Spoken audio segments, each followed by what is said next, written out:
The normal system of division replenishment utilizes delivery points with resupply activities for units taking place during the hours of darkness. Delivery points are designed to facilitate the replenishment of combat supplies and certain general and technical stores for battle groups or units. Their locations are based upon the need for dispersion of the delivery sites and any restriction on administrative movement in the forward area.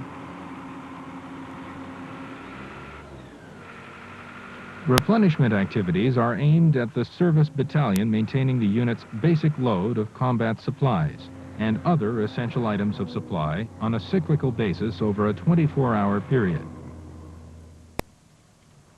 Replenishment involves forecasts of issues from the division's maintenance load, which permits consolidation of division requirements. It also warns its replenishment point of anticipated draws during the forthcoming replenishment cycle. The cycle commences with the submission of unit demands to Service Battalion Logistic Operations Center via the Brigade Administrative Net or to the Service Battalion Supply Representative at the DP. These demands are made 24 hours in advance of the expected delivery. 2 drums tonight. Demands are passed to the Supply and Transport Company Command Post, where they are checked by the duty officer and passed to the Supply Platoon. Demands for stores not held by the platoon are forwarded via the Logistics Operations Center to the Disc Group Supply Battalion. Authority to release controlled stores is requested from the Brigade G3 through the G4. The Supply Platoon builds up unit stores lots from its holdings for pickup by the DP vehicles during the afternoon prior to delivery. Demands are segregated by categories into combat supplies,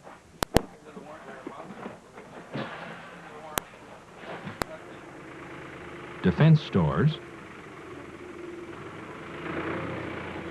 general and technical stores, repair parts,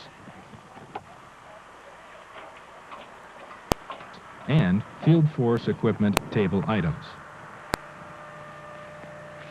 In the case of combat supplies, the Supply and Transport Company CP warns its transport platoons of forecast unit requirements so that load planning, vehicle cross-loading activities, and preliminary DP orders may begin.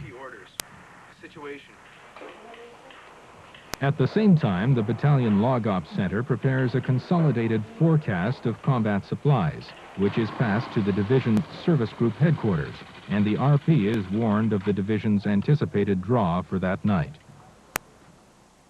Unit operational requirements may change with the battle situation. These changes are handled by supplementary or emergency supply requests. Supplementary supply requests are usually expressed as deletions or additions to the stores and commodities previously demanded by units.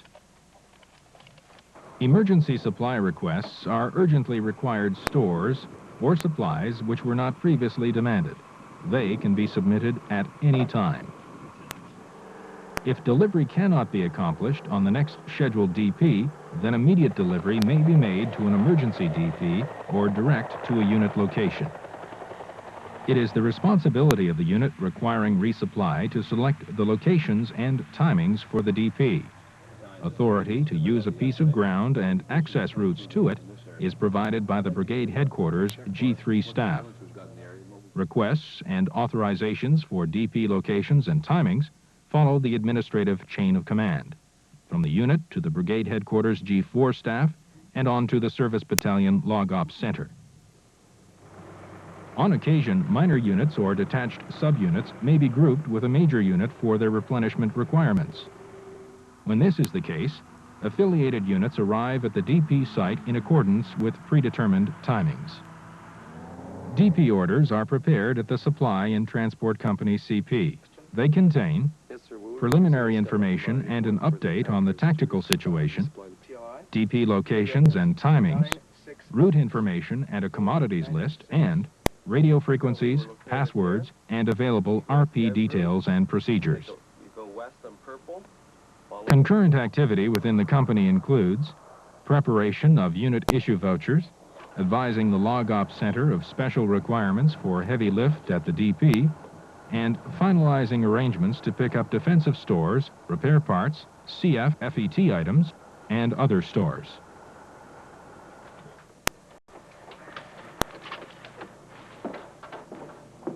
Okay, good. Simultaneously, vehicles are serviced, the drivers are fed and rested,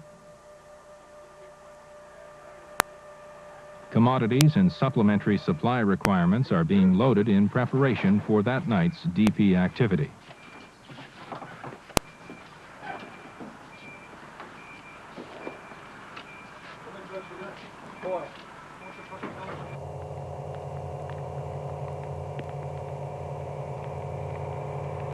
In accordance with their timings, convoys leave for their respective DPs.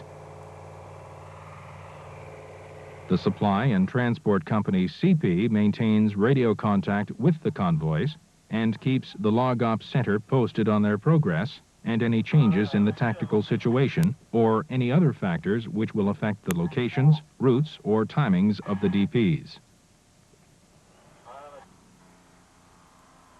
In the meantime, the unit DP Reconnaissance and Protection Party arrives at the predetermined DP location in advance of the opening time.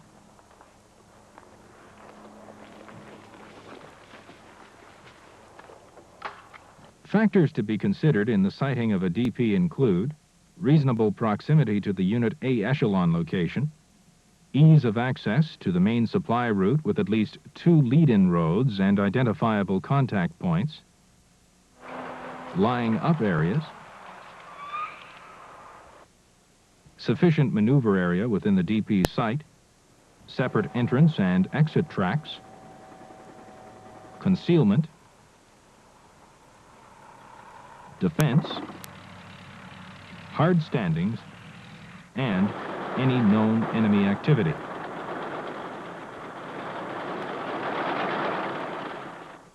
On arrival at the lying up area, the Service Battalion DP party takes up a defensive posture.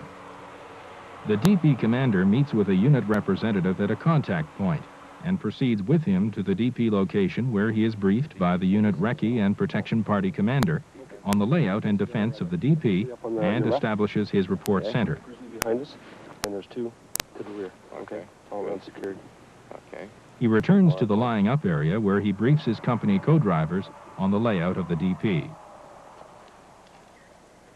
The DP is laid out to disperse dangerous goods and to provide for security. A DP layout will normally include an arrival lying up area, a DP report center, areas for salvage, mail, POL, rations, ammunition, general stores and repair parts, and a departure lying up area. The Supply and Transport Company vehicles are then moved to the DP site using the out route and are positioned to accommodate tailgate-to-tailgate cross-loading. The co-drivers return to the report center and wait to guide receiving unit vehicles to the appropriate commodity vehicles.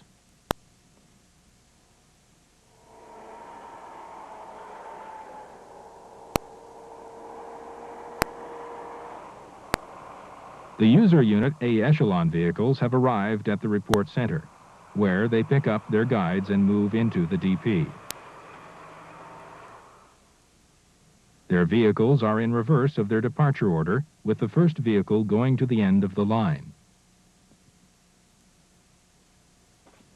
The cross-loading process begins with the user unit providing the extra manpower needed for handling stores.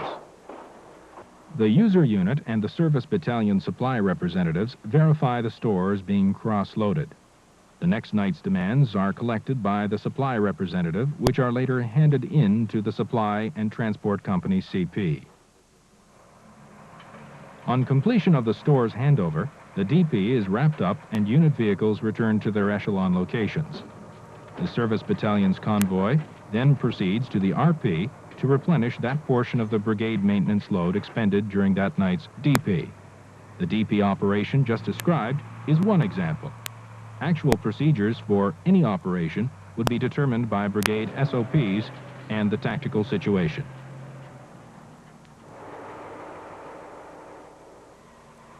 Occasionally, the tactical situation will require using a central DP to service several units. The employment of a central DP is particularly suited to situations when second-line transport resources are elsewhere supporting a dumping program, or when the task vehicle requirement to support a brigade move or troop lift disrupts the normal DP process.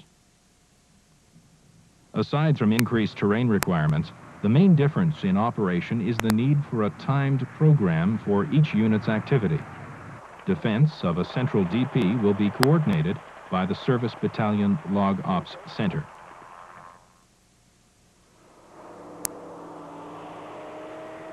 The same DP layout principles apply in built-up areas.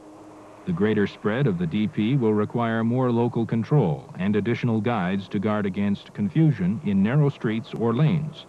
In addition, battle damage may involve some route clearance activity.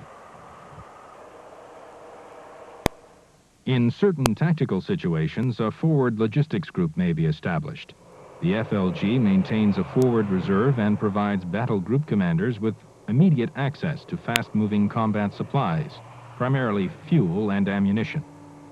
The FLG location, commodities to be handled, and its operating times are determined by the Log Ops Center in consultation with brigade headquarters. Emptied vehicles from the FLG will be replaced with full vehicles from the Supply and Transport Company location.